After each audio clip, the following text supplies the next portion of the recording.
Welcome to Shankar IAS academy.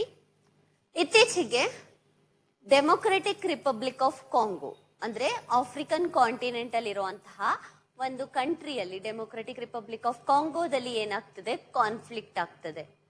ಇದು ಒಂದು ethnic group conflict ಅಂತಾನೆ ಕರೀಬಹುದು. ರಿಸೋರ್ಸ್ಗೋಸ್ಕರ ನಡೀತಾ ಇರೋದು. ಸೊ ಯಾಕೆ ಈ ಎಥ್ನಿಕ್ ಗ್ರೂಪ್ ಕಾನ್ಫ್ಲಿಕ್ಟ್ ಆಗ್ತದೆ? ಎಂಟೈರ್ ಡೆಮೊಕ್ರೆಟಿಕ್ ರಿಪಬ್ಲಿಕ್ ಆಫ್ ಕಾಂಗೋದಲ್ಲಿ ಆಗ್ತಿದ್ಯಾ? ಇಲ್ಲ. ಇದನ್ನ ನಾವು ಫೇಮಸ್ ಆಗಿ ಕಿವು ಕಾನ್ಫ್ಲಿಕ್ಟ್ ಅಂತ ಕರಿಬಹುದು.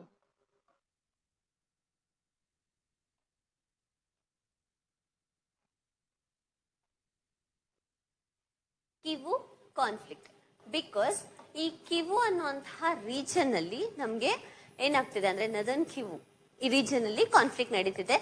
ಈಗ ಸ್ಟಾರ್ಟ್ ಆಗಿರೋದಲ್ಲ, ಇದು 1994ರಿಂದನೇ ಈ ಒಂದು ಇಶ್ಯೂ ಸ್ಟಾರ್ಟ್ ಆಗಿದೆ. ಈ ಎಥ್ನಿಕ್ ಗ್ರೂಪ್ ಬಂದ್ಬಿಟ್ಟು M23 ಫೈಟರ್ಸ್ ಅಂತಾನೆ ಕರಿತೀವಿ. ಯೂಶಲಿ ಆರ್ಮ್ ನ ಇಟ್ಕೊಂಡ್ಬಿಟ್ಟು ಅಂದ್ರೆ ವೆಪನ್ಸ್ ಗಳನ್ನ ಇಟ್ಕೊಂಡ್ಬಿಟ್ಟು ಇಲ್ಲಿ ಫೈಟ್ ಮಾಡ್ತಾ ಇದ್ದಾರೆ ರೆಬೆಲ್ಸ್ ಗಳು. ಏದಕ್ಕೋಸ್ಕರ ಅಂತ ಹೇಳಿದ್ರೆ ರಿಸೋರ್ಸಸ್ಗೋಸ್ಕರ. So Democratic republic of Congo resources ಜಾಸ್ತಿ ಇರೋದ್ರಿಂದ ಅದರಲ್ಲಿ ಲಾರ್ಜೆಸ್ಟ್ ಪ್ಲೇಸ್ ಇದೆ, ಅಂದ್ರೆ ಒಂದು largest city, that is ಗೋಮಾ.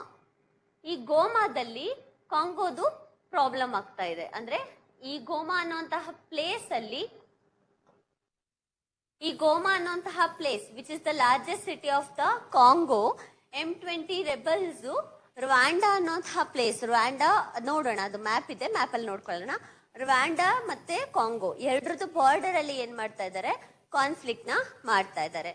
So ಈ ಒಂದು ಆರ್ಟಿಕಲ್ ನ ಮೂಲಕ ನಾವು democratic republic of Congo geographical perspective ಆಗಿ ಏನೆಲ್ಲ ಇದೆ, ಬಾರ್ಡರ್ ಕಂಟ್ರೀಸ್ ಯಾವುದು, ಮತ್ತೆ ಈ ಫೀಚರ್ ಏನು, ಇಂಪಾರ್ಟೆನ್ಸ್ ಏನು ಇದರಿಂದ ಅಂತ ನೋಡ್ಕೊಳ್ಳೋಣ. ಸೊ ಮೊದಲಿಗೆ location basic. Democratic republic of Congo border countries ಯಾವ್ದು, ಯಾಕಂದ್ರೆ ನಮ್ಗೆ ಪ್ರಿಲಿಮ್ಸ್ ಅಲ್ಲಿ ಈ ತರ ಕಾನ್ಫ್ಲಿಕ್ಟ್ ಏನಾದ್ರು ನಡೆದಿದ್ರೆ and also even state exams ಗಳಲ್ಲಿ ಕೂಡ ಹೌದಲ್ಲ, ಕಾನ್ಫ್ಲಿಕ್ಟ್ ನಡೆದಿದ್ರೆ ಆ ಒಂದು ಜಾಗವನ್ನ ಕಾನ್ಸಂಟ್ರೇಟ್ ಮಾಡ್ಬಿಟ್ಟು ಬಾರ್ಡರ್ ಕಂಟ್ರೀಸ್ ಬಗ್ಗೆ ಕೇಳ್ತಾರೆ. ಸೊ ಅದೇ ರೀತಿಯಲ್ಲಿ ಡೆಮೊಕ್ರೆಟಿಕ್ ರಿಪಬ್ಲಿಕ್ ಆಫ್ ಕಾಂಗೋ ಬಗ್ಗೆ ಕೂಡ ಕೇಳ್ತಾರೆ. ಇದು ಬಂದ್ಬಿಟ್ಟು ಸೆಂಟ್ರಲ್ ಆಫ್ರಿಕಾದಲ್ಲಿ ಇದೆ. ಟೋಟಲ್ 9 ಕಂಟ್ರೀಸ್ ಗಳು ಇದಕ್ಕೆ ಬಾರ್ಡರ್ ಆಗಿದೆ. ಯಾವ್ದ್ಯಾವ್ದು ಅಂತ ನೋಡ್ಕೊಂಡ್ರೆ ಇಲ್ಲಿ Angola, Zambia, Tanzania, Burundi, Rwanda, Uganda, South Sudan, Central African Republic and Republic of Congo. So ಅದೇ ಮ್ಯಾಪ್ ನ ಇಲ್ಲಿ ಹಾಕಿರೋದು. ಇದು ಕಾಂಗೋದ ಕ್ಯಾಪಿಟಲ್ ಕಿನ್ಶಾಸಾ. ನೆಕ್ಸ್ಟ್ ಈಗ ಪ್ರೆಸೆಂಟ್ ಕಾನ್ಫ್ಲಿಕ್ಟ್ ನಡೀತಾ ಇರುವಂತಹ ಜಾಗ ಇಲ್ಲಿ ರುವಾಂಡಾ ಇಂದ ಏನಾಗ್ತಾ ಇದೆ, ಇಲ್ಲಿ ಕಾನ್ಫ್ಲಿಕ್ಟ್ ಜಾಸ್ತಿ ಕ್ರಿಯೇಟ್ ಆಗ್ತಾ ಇದೆ. ಎಸ್ಪೆಷಲಿ ನರ್ದರ್ನ್ ರೀಜನ್ ಅಲ್ಲಿ ತುಂಬಾನೇ ಕಾನ್ಫ್ಲಿಕ್ಟ್ ಆಗ್ತಿದೆ. ಇದೊಂದು ಎಥ್ನಿಕ್ ಗ್ರೂಪ್ ಕಾನ್ಫ್ಲಿಕ್ಟ್ ಅಂತಾನೆ ಕರಿಬಹುದು. 1994ರಲ್ಲೇ ಸ್ಟಾರ್ಟ್ ಆಗಿದ್ದ ಈ ಒಂದು ಕಾನ್ಫ್ಲಿಕ್ಟ್ ಅಲ್ಲಿ 1 ಮಿಲಿಯನ್ ಜನಗಳನ್ನ ಈ ಜಾಗದಲ್ಲಿ ಕೊಲೆ ಮಾಡಲಾಗಿರುತ್ತೆ. ಸೊ ಹಂಗಾಗಿ ಈಗಲೂ ಕೂಡ ಆ ಒಂದು M23 ರೆಬೆಲ್ಸ್ ಅಥವಾ ಎಥ್ನಿಕ್ ಗ್ರೂಪ್ ಏನ್ ಮಾಡ್ತಿದೆ, ಕಾನ್ಫ್ಲಿಕ್ಟ್ ನ ಮಾಡ್ತಾ ಇದೆ. ಸೊ ಕಾನ್ಫ್ಲಿಕ್ಟ್ ಏನಕ್ಕೋಸ್ಕರ ಆಗ್ತಿರೋದು, ರಿಸೋರ್ಸಸ್ಗೋಸ್ಕರ. ಸೊ ಇಲ್ಲಿ capital Kinshasa, largest city, political, economic and cultural hub ಅಂತ ಕೂಡ ಕರಿಬಹುದು ಅದನ್ನ. ಸೊ ಲೊಕೇಶನ್ ನೋಡ್ಕೊಂಡ್ರೆ Congo river opposite Brazzaville. Congo river ಇದೆ ಅಲ್ಲ, ಅಲ್ಲಿ ನಾವು ಈ ಒಂದು ಸಿಟಿಯನ್ನ ನೋಡ್ಕೊಬಹುದಾಗತ್ತೆ. ನೆಕ್ಸ್ಟ್ ಜಿಯೋಗ್ರಫಿಕಲ್ ಫೀಚರ್ ಅಂದ್ರೆ ರಿವರ್, ರಿಸೋರ್ಸಸ್, ಇದೆಲ್ಲ ಹ್ಯೂಮನ್ಸ್, ಇದೆಲ್ಲ ಜಿಯೋಗ್ರಫಿಕಲ್ ಫೀಚರ್ ಎಲ್ಲ. ಸೊ ಫಸ್ಟ್ ಗೆ ಕಾಂಗೋ ರಿವರ್ ಬ್ಯಾಂಕ್ ಅಲ್ಲಿ ಇದೆ ಅಂತ ಹೇಳಿದ್ವಿ. So second largest in Africa, Nile ಆದ್ಮೇಲೆ ಸೆಕೆಂಡ್ ಲಾಂಗೆಸ್ಟ್ ರಿವರ್ ಯಾವುದು, Congo. Next deepest in the world, Congo river is the deepest in the world and second longest in Africa. Next tropical rain forest. ಇಲ್ಲಿ ನಾವು map ನ ನೋಡ್ಕೊಂಡ್ರೆ ಇದು almost ನಮಗೆ ಕೆಳಗಡೆ ಬರುತ್ತೆ, ಡೆಮೊಕ್ರೆಟಿಕ್ ರಿಪಬ್ಲಿಕ್ ಆಫ್ ಕಾಂಗೋ, ಕರೆಕ್ಟಾ? ಸೊ ಇಲ್ಲಿ ಮೇಲೆ ಈಕ್ವೇಟರ್ ಪಾಸ್ ಆಗಿದೆ. ಓಕೆನಾ?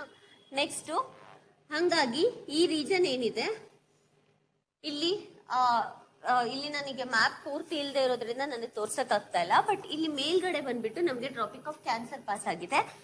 ಇದು ನಮ್ಗೆ ಹಂಗಾಗಿ ಟ್ರಾಪಿಕಲ್ ರೀಜನ್ ಅಲ್ಲಿ ಬರುತ್ತೆ. ಇನ್ನ ಕೆಳಗಡೆಗೆ ಹೋದ್ರೆ ಅಂಟಾರ್ಟಿಕ್ ಸರ್ಕಲ್ ಬರುತ್ತೆ. ಸೊ ಮಿಡಲ್ ಅಲ್ಲಿ ಇರೋದ್ರಿಂದ ಟ್ರಾಪಿಕಲ್ ರೀಜನ್ ಅಲ್ಲಿ ನಾವು ಡೆಮೊಕ್ರೆಟಿಕ್ ರಿಪಬ್ಲಿಕ್ ಆಫ್ ಕಾಂಗೋವನ್ನ ನೋಡ್ಬೋದು. ಸೊ ಜಿಯೋಗ್ರಫಿಕಲಿ ನೋಡ್ತಿರೋದ್ರಿಂದ ಟ್ರಾಪಿಕಲ್ ಫಾರೆಸ್ಟ್ ಗಳನ್ನ ನಾವು ಡೆಮೊಕ್ರೆಟಿಕ್ ರಿಪಬ್ಲಿಕ್ ಆಫ್ ಕಾಂಗೋದಲ್ಲಿ ನೋಡ್ಬೋದಾಗತ್ತೆ. Next national parks environmental perspective and also geographical perspective. So national park ಮತ್ತೆ UNESCO sites Virunga mountain gorillas ಮತ್ತೆ volcanoes. Virunga is famous for mountain gorillas ಮತ್ತೆ volcanoes. Salonga largest tropical rain forest reserve. So which is nothing but tropical rain forest ಇದೆ ಅಂತ ಗೊತ್ತಾಯ್ತು. Tropical rain forest ಇರೋದ್ರಿಂದ evergreen forest ಇದೆ ಅಂತ ಹೇಳ್ಬೋದು, ಕರೆಕ್ಟಾ? So high precipitation, high rainfall, ಹೌದಾ? ಸೊ ಅಲ್ಲಿ ಸೋಲುಂಗಾ ಅನ್ನುವಂತಹ ಒಂದು ಎವರ್ಗ್ರೀನ್ ಫಾರೆಸ್ಟ್ ಅನ್ನ ನಾವು ನೋಡ್ಬೋದಾಗತ್ತೆ.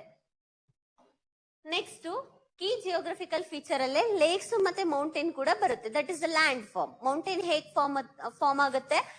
ಟೆಕ್ಟಾನಿಕ್ ಆಕ್ಟಿವಿಟೀಸ್ ಇಂದ ಮೌಂಟೇನ್ಸ್ ಫಾರ್ಮ್ ಆಗುತ್ತೆ. ಫೋಲ್ಡ್ ಮೌಂಟೇನ್ಸ್ ಆಗಿರ್ಬೋದು, ಬ್ಲಾಕ್ ಮೌಂಟೇನ್ಸ್ ಆಗಿರ್ಬೋದು, ಕರೆಕ್ಟ್ ಅಲ್ವಾ? ಸೊ ಜಿಯೋಗ್ರಫಿಕಲ್ ಫೀಚರ್ ಅಲ್ಲಿ ನಾವು ಮೌಂಟೇನ್ಸ್ ಗಳನ್ನ ನೋಡ್ಕೊಂಡ್ರೆ ಫೇಮಸ್ ಯಾವುದು? Tanganyika, Albert, Kivu, Rwenzori mountains. ಇದೆಲ್ಲ ಇಂಪಾರ್ಟೆಂಟ್ ಮೌಂಟೇನ್ಸ್ ಗಳು. ಎಕ್ಸಾಮ್ ಅಲ್ಲಿ ಮೌಂಟೇನ್ಸ್ ನೇಮ್ ಕೊಟ್ಬಿಟ್ಟು ಲೊಕೇಟೆಡ್ ಇನ್ ವಿಚ್ ಕಂಟ್ರಿ ಅಂತ ಕೇಳ್ತಾರೆ. ನೆಕ್ಸ್ಟ್ ಕ್ಲೈಮೇಟ್ ಟ್ರಾಪಿಕಲ್ ರೀಜನ್ ಅಲ್ಲಿ ಇದೆ ಅಲ್ವಾ? ಸೊ ಟ್ರಾಪಿಕಲ್ ಕ್ಲೈಮೇಟ್ ಆಗಿರುತ್ತೆ. ರೇನಿ ಮತ್ತೆ ಡ್ರೈ ಸೀಸನ್ಸ್ ಜಾಸ್ತಿ ಇರುತ್ತೆ. Vegetation dense forest, savannas, high altitude vegetation. Savanna ಅಂತ ಹೇಳಿದ್ರೆ grass land. So savanna grass land ಅಲ್ಲಿ ಗ್ರಾಸ್ ಹೈಟ್ ತುಂಬಾನೇ ಜಾಸ್ತಿ ಇರುತ್ತೆ. ನಮ್ಗೆ ಆಫ್ರಿಕನ್ ಕಾಂಟಿನೆಂಟ್ಸ್ ಗಳನ್ನ ನೋಡ್ಕೊಂಡ್ರೆ ಜಾಸ್ತಿ ನಾವು ಸವನ್ನಾ ಗ್ರಾಸ್ ಲ್ಯಾಂಡ್ಸ್ ಗಳನ್ನ ನೋಡ್ಬೋದಾಗತ್ತೆ. ಅಂಡ್ ಪ್ರಿಸಿಪಿಟೇಷನ್ ಜಾಸ್ತಿ ಇರೋದ್ರಿಂದ ಎವಾಪರೇಷನ್ ಜಾಸ್ತಿ ಇರೋದ್ರಿಂದ ಪ್ರಿಸಿಪಿಟೇಷನ್ ಜಾಸ್ತಿ ಆಗುತ್ತೆ. ಅಂಡ್ ಟ್ರಾಪಿಕಲ್ ರೀಜನ್ ಅಲ್ಲಿ ಇರೋದ್ರಿಂದ ಎವರ್ಗ್ರೀನ್ ಫಾರೆಸ್ಟ್ ಗಳನ್ನ ನೋಡ್ಕೊಳ್ತೀವಿ. ಇನ್ನು ಪೊಲಿಟಿಕಲ್ ಸಿಗ್ನಿಫಿಕೆನ್ಸ್ ನ ನೋಡ್ಕೊಂಡ್ರೆ ಮೊದಲಿಗೆ ಸ್ಟ್ರಾಟಜಿಕ್ ಲೊಕೇಶನ್. ಆಲ್ರೆಡಿ ಹೇಳಿದೆ ರಿಸೋರ್ಸಸ್ಗೋಸ್ಕರ ಕಾನ್ಫ್ಲಿಕ್ಟ್ ಆಗ್ತಿದೆ ಅಂತ, ಕರೆಕ್ಟಾ? So central, eastern, southern Africa connect ಆಗುತ್ತೆ ಇದರಲ್ಲಿ. ಸೆಂಟ್ರಲ್, ಈಸ್ಟರ್ನ್ ಮತ್ತೆ southern Africa.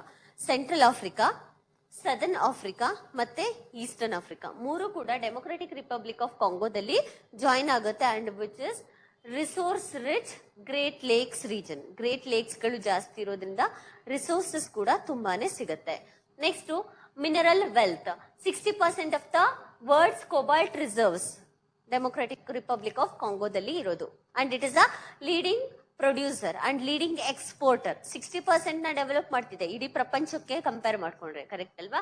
So leading exporter ಆಗಿದೆ. Next conflict dynamic, government, militia ಮತ್ತೆ ರೆಬೆಲ್ ಗ್ರೂಪ್ ಎಥ್ನಿಕ್ ಗ್ರೂಪ್ಸ್ ಗಳದ್ದು ಕಾನ್ಫ್ಲಿಕ್ಟ್ ಇಲ್ಲಿ ನಡೀತಾನೆ ಇರುತ್ತೆ ಯಾವಾಗ್ಲೂ ಕೂಡ. Next global attention, mineral dependency. ಅಂದ್ರೆ ಕೊಬಾಲ್ಟ್ ನೇ ಎಕ್ಸಾಂಪಲ್ ಆಗಿ ತಗೊಂಡ್ರೆ 60% ಡೆವಲಪ್ ಆಗ್ತಿದೆ ಅಂತ ಹೇಳಿದ್ರೆ ಅದ್ರ ಡಿಪೆಂಡೆಂಟ್ ಆಗಿದೀವಿ ಅಂತ ಅರ್ಥ ಅಲ್ವಾ? And also not only democratic republic of Congo. ನಮ್ಗೆ ಡೆಮೊಕ್ರೆಟಿಕ್ ರಿಪಬ್ಲಿಕ್ ಆಫ್ ಕಾಂಗೋದಲ್ಲಿ ಬರೀ ಕೊಬಾಲ್ಟ್ ಒಂದೇ ಸಿಗ್ತಾ ಇಲ್ಲ. ನಮ್ಗಲ್ಲಿ ಪೆಟ್ರೋಲಿಯಂ ಆಗಿರ್ಬೋದು, ಅದರ್ ಮಿನರಲ್ಸ್ ಗಳು ಮತ್ತೆ ವ್ಯಾಲ್ಯೂ ರಿಚ್ ಮಿನರಲ್ಸ್ ಗಳು ಈ ತರದೆಲ್ಲ ಸಿಗ್ತಾ ಇದೆ, ಕರೆಕ್ಟ್ ಅಲ್ವಾ? ಸೊ ಹಂಗಾಗಿ ನಾವು ಜಾಸ್ತಿ ಆಫ್ರಿಕನ್ ಕಾಂಟಿನೆಂಟ್ ಮೇಲೇನೆ ಡಿಪೆಂಡ್ ಆಗಿದೀವಿ ಮಿನರಲ್ ರಿಸೋರ್ಸಸ್ಗೋಸ್ಕರ, ಹೌದಲ್ವಾ?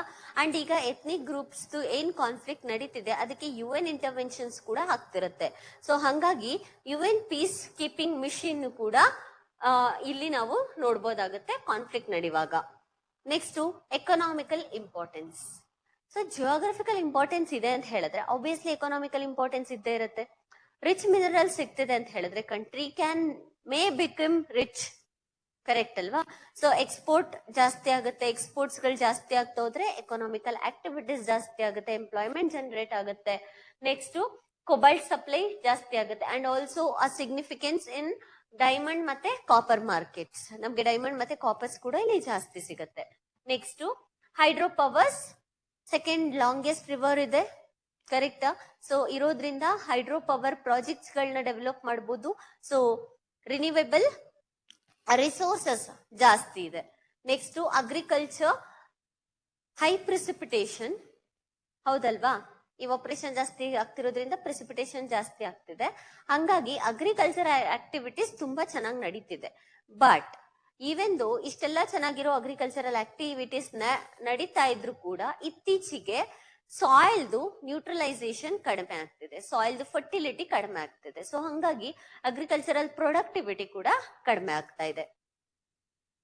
ನೆಕ್ಸ್ಟ್ ಆನ್ ಗೋಯಿಂಗ್ ಚಾಲೆಂಜಸ್ ಏನು, ಗ್ಲೋಬಲ್ ರಿಲೆವೆನ್ಸ್ ಅದರಲ್ಲಿ ಏನಿದೆ ಅಂತ ನೋಡ್ಕೊಳ್ಳೋಣ. On going challenges, political instability. So ಪ್ರತಿ ಸಲ ಅಲ್ಲಿ ಬರುವಂತಹ ಗವರ್ಮೆಂಟ್ ಅಥವಾ ಲೀಡರ್ಶಿಪ್ ಚೇಂಜ್ ಆಗ್ತಾನೇ ಇರುತ್ತೆ, ಹೌದಾ?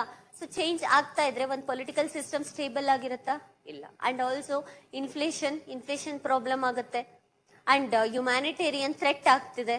ಅದಕ್ಕೋಸ್ಕರ UN ಪೀಸ್ ಕೀಪಿಂಗ್ ಫೋರ್ಸ್ ಏನ್ ಮಾಡ್ತಾ ಇದೆ, ಅದ್ರ ಬಗ್ಗೆ ಯಾವಾಗ್ಲೂ ಕೂಡ ಕಾನ್ಸಂಟ್ರೇಟ್ ಮಾಡ್ತಿರುತ್ತೆ. ಡೆಮೊಕ್ರೆಟಿಕ್ ರಿಪಬ್ಲಿಕ್ ಆಫ್ ಕಾಂಗೋಗೆ ಹೆಲ್ಪ್ ಮಾಡ್ತಿದೆ. ನೆಕ್ಸ್ಟ್ ಕಾನ್ಫ್ಲಿಕ್ಟ್ ಅಂಡ್ ವಯಲೆನ್ಸ್, ಅದೇ ಆರ್ಮಡ್ ಗ್ರೂಪ್ದು ವಯಲೆನ್ಸ್ ಆಗ್ತಿದೆ, religious violence. Next humanitarian crisis, health crisis ಜಾಸ್ತಿ ಆಗ್ತಿದೆ. ನಾವು ಯಾವುದೇ ಒಂದು ಡಿಸೀಸಸ್ ಗಳನ್ನ ತಗೊಳ್ಳಿ, ಮೋಸ್ಟ್ ಆಫ್ ದ ಡಿಸೀಸಸ್ ನಮ್ಗೆ ಎಲ್ಲಿ ಬಂದಿದೆ ಅಂದ್ರೆ ಆಫ್ರಿಕನ್ ಕಾಂಟಿನೆಂಟ್ ಇಂದಾನೆ ಬಂದಿರುತ್ತೆ, ಕರೆಕ್ಟಾ? ಸೊ ಹೆಲ್ತ್ ಕ್ರೈಸಿಸ್ ಬಹಳ ಆಗ್ತಿದೆ.